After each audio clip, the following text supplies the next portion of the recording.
This is Andy Ruiz reacting to footage of Anthony Joshua training for their rematch.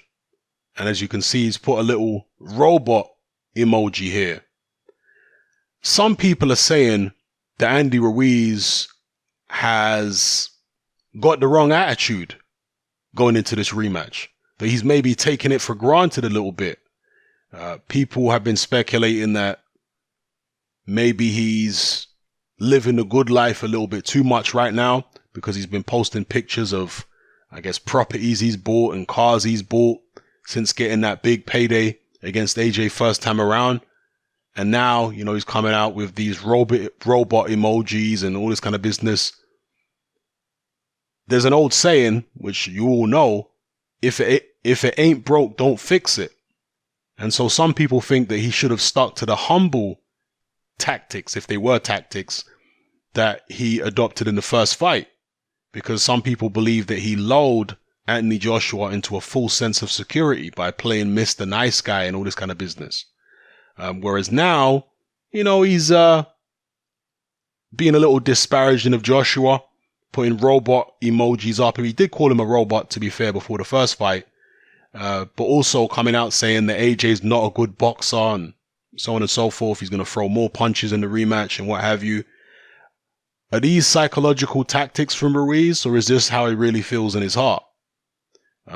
If they're psychological tactics, are they going to backfire?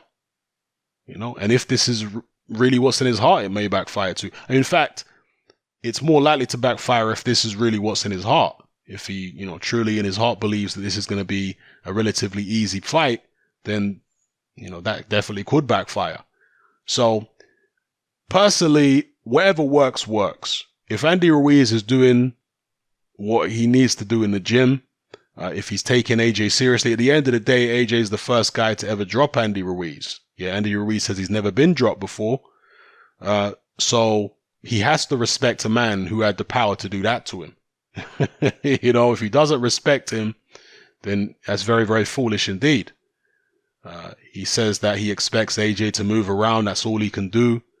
But he's not a very good boxer. So Andy Ruiz believes he'll be able to track him down and take him out. We'll see. Personally, and this is just a hunch, this is just my intuition, I think it's the wrong kind of energy for Andy Ruiz to be kind of goading Anthony Joshua like this. During the fight, if AJ's running, particularly if the fight's in the United States, then Andy Ruiz should be goading Joshua. He should be saying, you know, come and fight me, you know, stop running. But in the build up to the fight, to be goading him like this, I suspect that this is only going to motivate Anthony Joshua, that it won't intimidate him, it will motivate him. Anthony Joshua is a guy who has suffered defeat before in the amateurs, and he came back from those defeats with a vengeance. Now, as far as I'm aware, he never fought an immediate rematch with somebody who defeated him. And that could be significant because, you know, when you're fighting an immediate rematch, you need to get your mind right very quickly, and you need to get your tactics and technique right very quickly. But obviously he did rematch Dillian Whyte. Dillian Whyte really beat Anthony Joshua up in their first meeting in the amateurs. Beat him up, dropped him once officially, twice unofficially. Yeah, in fact, I think Dillian Whyte might even say 3 times. Once officially, twice unofficially. But he really beat Anthony Joshua up. But when AJ went into the rematch of Dillian Whyte, there was no intimidation factor there at all. AJ went in there to seek and destroy. And he was putting it on Dillian Whyte from the opening bell. That really, as far as I can see, was indicative of AJ desperately wanting that revenge, you know? So will he have a similar kind of attitude towards Andy Ruiz? I suspect he will. I'm not saying he's going to have those kind of gung-ho tactics against Ruiz, but I do think AJ is going to be very, very mean and spiteful in the rematch. Yeah. Even if he's throwing jabs, he's going to be trying to hurt the guy with a jab. I think in training, the loss is going to motivate him to come back stronger because this is his history. Yeah. This is the history of AJ's career through his amateur career. the losses tend to motivate him to take his game to the next level. So I'm expecting the same in this fight. Whether or not that'll be enough to beat Andy Ruiz remains to be seen, because Ruiz may take his game to the next level.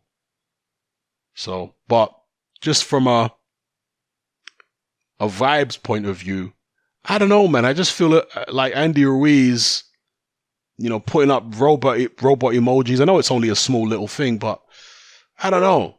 Like, just take the guy serious, Andy. Yeah, I know people are going to be saying all kinds of things to Andy Ruiz, telling him that AJ's this and AJ's that, and,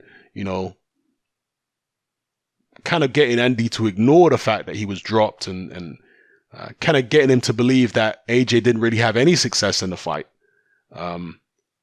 That could lead to Andy Ruiz underestimating AJ, and Andy don't need to do that. Yeah, if you want to keep hold of those belts, Andy, take the guy serious.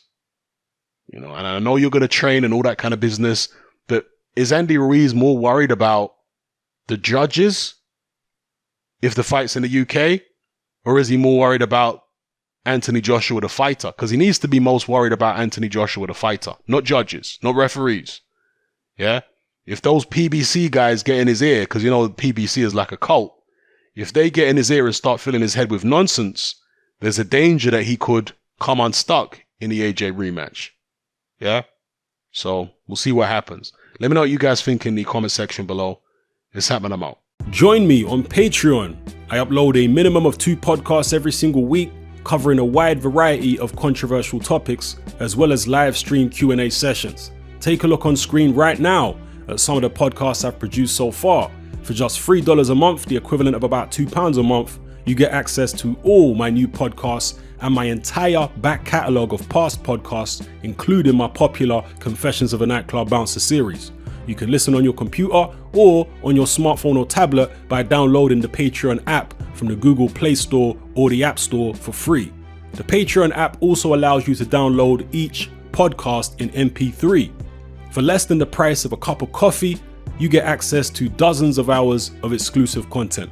It's easy to sign up, there's no contract, and you can cancel at any time. So come and join our community of free and critical thinkers by signing up with me here on Patreon today.